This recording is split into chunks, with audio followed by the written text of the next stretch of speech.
اس سے بڑی سائنسی حقیقت کیا ہوگی کہ اقبال جو ریلیجیس فائنڈنگز ہیں ان کو بھی تجربے کے ساتھ مشروط کر رہے ہیں. یہاں تو حالت یہ ہے کہ سائنس کے لوگ تجرباتی حقائق کو نظر انداز کر کے بات کر رہے ہیں.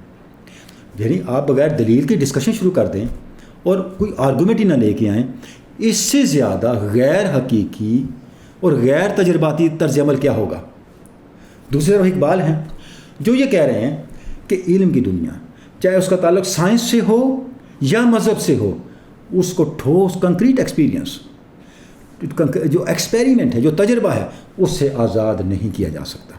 اور یہ جو رویہ ہے یہ اسلام نے دیا ہے, قرآن نے دیا ہے, حضور رسالت مآب نے دیا ہے. علامہ صاحب نے آگے ایک جگہ لکھا ہے ریکنسٹرکشن کے اندر ہی کہ تجربے سے چیزوں کو جانچنے کا رویہ سب سے پہلے اگر کسی شخصیت نے اسلام کی تاریخ میں انٹروڈیوس کروایا تو وہ حضور رسالت مآب صلی اللہ علیہ وآلہ وسلم ہے.